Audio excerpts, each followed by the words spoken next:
Nice to meet you all. From today, I'll be working here. My name is George. Looking forward to working with all of you. For various reasons, I ended up changing jobs at the age of 45. The reason is my leg. I was caught up in an accident which has made it difficult for me to walk. In my previous job, I was very active in field sales, but with this leg, there's no way I can do that anymore. When I decided to change jobs, my boss said, "I'll check with the higher-ups to see if there's a job you can do," trying to be considerate. However, at that company where field work was the main focus, there probably wasn't a job I could handle. I didn't want to burden the company, so I decided to move on. My name is George. When I was 30, I married my college sweetheart, but we got divorced 3 years later. The reason was that I was too focused on my work and neglected our family. When my wife broached the subject of divorce, I was so shocked that I couldn't eat for a while. It took some time, but I've completely recovered now and am feeling positive again. Since the divorce, I haven't had a girlfriend. Not just because I'm not exactly a ladies' man, but also because I just don't feel like being in a relationship. So, after all that, I switched jobs at the age of 45. Now, because of the accident, I can't walk well.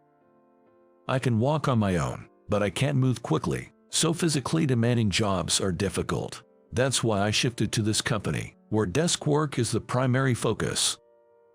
By the way, I'm not very good with computers. The fact that I got hired here is nothing short of a miracle. My mentor in the company is Emily. She is 33 and a team leader, younger than me. She's renowned for her beauty in the office, and she's also very efficient at her work. But she's quite reserved, and I didn't know how to interact with her. Moreover, it seemed like she didn't really like me. Looking forward to working with you from today. All right. Even when I greeted her with a smile, she quickly handed me some documents and said, "Please get started on this." I've never been a quick learner, and I tended to make the same mistakes repeatedly.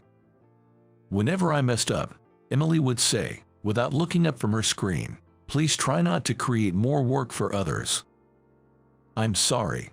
Even when I apologized, Emily wouldn't respond. There were colleagues who seemed to enjoy watching me get scolded. One of them was Mike. Mike is the same age as Emily, and they joined the company at the same time. Rumor has it that Mike has a crush on Emily. He's a good-looking guy with a refreshing demeanor. He's not as fast as Emily, but he's one of the top performers in the company. But to be blunt, Mike is kind of a jerk. He's nice to the attractive employees but cold to others. I once overheard him rank female employees, saying things like, "I don't talk to women below a grade A." Since I was having a hard time picking up on the work, he'd mock me saying, "Maybe that's why your wife left you, George." Being new to the company, I couldn't outright deny it and could only manage a wry smile. Some time later, my welcome party was held at the company. That day, I got to chat with colleagues I hadn't talked to before and had a great time. As the party was winding down, one of the colleagues suggested, "We should all go skiing or something next time." Immediately, that colleague glanced at my leg and awkwardly suggested an alternative. "Actually, forget skiing. How about a food tour instead?" While others agreed saying, "Sounds good," I felt guilty for making everyone consider my condition. But then, Mike chimed in. "You know, I actually have these special skiing invitations. I have enough for everyone. How about we all go?" The other co-workers replied, but, looking at me with an uncomfortable expression, "Just go on without me. I'm not as young as the rest of you.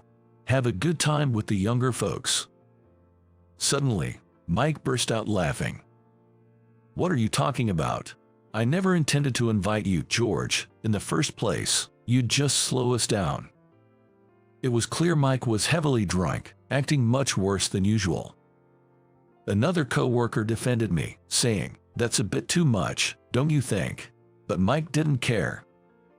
Getting even more drunk, he mocked, being single at 45. Things must be tough for you, huh? Then, placing his hand on Emily's shoulder, he said, "Poor Emily, maybe I should be the one training you." As I was pondering how to respond, Emily, who was nearby, rebuked, "Stop making baseless comments. I'm George's mentor here. And Mike, you've had too much. Maybe cool down in the restroom or something." Seeing Emily's calm demeanor, the room went silent. Mike was probably at a loss for words. On our way home, I thanked Emily. "Thank you for earlier." "No problem." She simply replied and said nothing more. During those days, I heard a rumor. Apparently, Emily had turned down Mike's advances.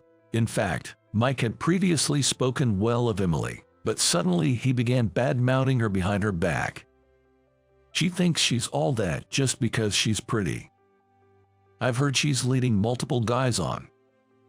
Women like her get too engrossed in their work and miss their chance to settle down. And so on, with Mike continuously putting down Emily. Other co-workers would remark, "Man, he's such a small-minded guy," but Mike was oblivious to it all. A while later, Emily was handed a major business deal. She worked overtime daily, meticulously preparing the documents. I could see the fatigue in her eyes, and I'm sure she continued working even at home. Then, the night before the deal, as I was working late, I noticed Mike acting suspiciously near Emily's desk. "What's he up to?" When I approached him, he snapped, "What do you want?" Curious, I inquired about his actions, to which he replied with a smirk, "None of your business," and walked away. I had a bad feeling about this, and my suspicions were confirmed.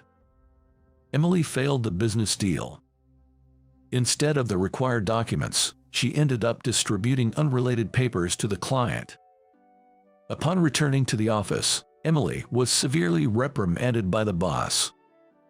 "What were you thinking? I'm truly sorry, but I had checked the contents of the envelope the day before, and everything was in order. The cover was the same, but the inside documents were switched. I was shocked. I thought maybe someone mistakenly placed it on my desk. Who would do such a thing? Who would create a document just to switch the inside? Think of a better excuse." Emily was visibly shaken and red-faced. It seems that during the business meeting, the client said it was unacceptable and was very upset. Could it be? Recalling Mike's actions the previous night, it hit me. He did something to her documents. He set Emily up, I'm sure of it. When I glanced over at Mike, he was enjoying watching Emily being scolded with a smirk. I knew it. I was sure. During the lunch break, I approached Mike. "Can we talk for a sec?"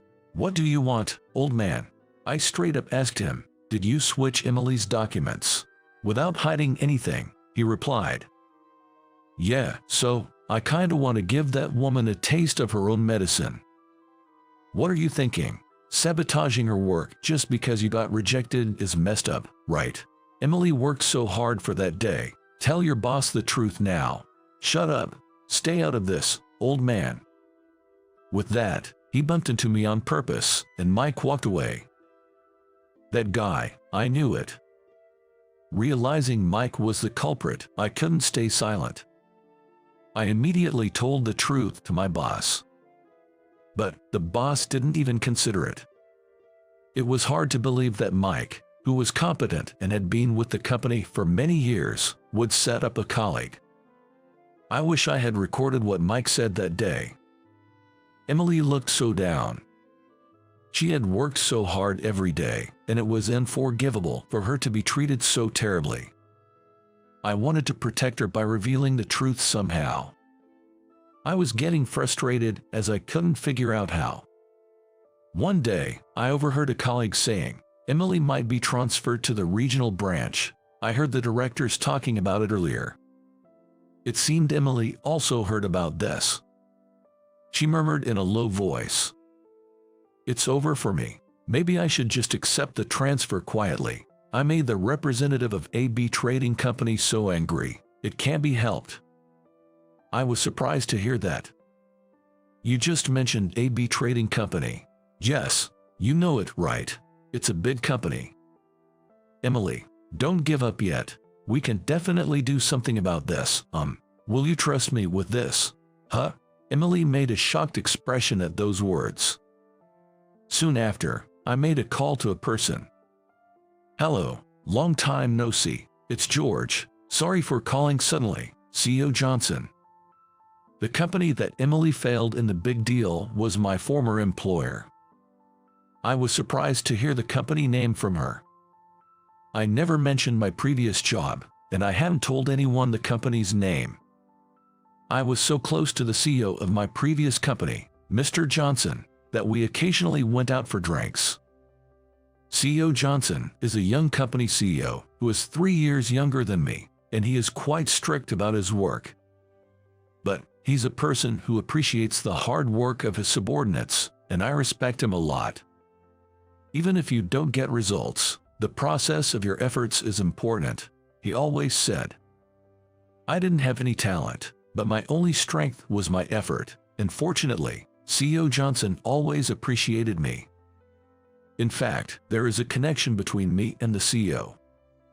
He has a young son, and I once saved him from a traffic accident. On my way to work one day, I saw a boy trying to cross the road in front of me, and a truck was coming towards him. However, the boy does not notice this and continues walking. Watch out! With that shout, I pushed the boy out of the danger. The boy was safe, but I ended up with a lingering injury in my leg. The boy I saved turned out to be the son of CEO Johnson. That day, Mr. Johnson had left his work phone at home, and since his son had the day off from school, he was on his way to deliver it to the office when the incident happened. I don't regret saving his son. I decided to leave the company, partly because I couldn't do field sales anymore, but also because I felt my presence would make Mr. Johnson feel guilty and cause him pain, so I chose to distance myself from that company. Before I quit, Mr. Johnson told me, if there's anything I can do for you, just let me know, I'll do whatever I can to help. I remembered him saying that. After hanging up with Mr. Johnson, I shared the news with my colleague, Emily. The CEO himself is coming to talk to us. Thank you. I had no idea that client was where you used to work, George. She was equally surprised. And a few days later, CEO Johnson visited our office. Seeing me, he offered a smile. And I was also included in the meeting. I'm really sorry for all the trouble, Emily apologized. In response to Emily's apologies, CEO Johnson calmly says, don't forget to check everything in advance. This is good manners as a member of society. Yes, you're absolutely right. I'm deeply sorry. As Emily continued to apologize, Mr. Johnson's expression softened. I've heard about you from George. You've prepared quite extensively for this project's negotiations. I'm eager to see the ideas you've come up with. Yes, of course. After that, Emily presented the materials and started explaining to Mr. Johnson. And guess what? The deal was a success. Great project. It must have taken a lot of effort to research and compile this. We'd definitely like to collaborate with your company on this. Thank you so much. Emily was on the brink of tears with joy. Beforehand, our boss had told CEO Johnson about a colleague's harassment regarding this matter. Mr. Johnson had failed to investigate and just took his employee's word for it. Higher-ups were reprimanded for their behavior. Soon after, that colleague, Mike, was confronted and confessed his intentions to discredit Emily. He ended up getting demoted. On the other hand, Emily led the project to success, was recognized for her achievements, and got promoted from team leader to department head. I was genuinely happy for her seeing her hard work pay off. One day, Emily approached me. Thank you so much for everything, and I'm sorry for sometimes being presumptuous despite being younger. I responded to the apologetic Emily. "Don't worry about it, it never bothered me." Then Emily said, "If you don't dislike me, I'd like to treat you to a meal sometime, as a way of saying thanks." Surprised by the invitation, I blurted out, "Really? Are you sure?" Emily smiles and says, "Yes." It was the first time I saw her genuinely smile, and it gave me butterflies. Gradually, I got more used to the job and was trusted with significant tasks. I started going out with Emily for drinks occasionally, and we gradually deepened our friendship. I don't know what the future holds, but life is short. Hoping for more good times ahead, I continue to work diligently, facing my computer every day.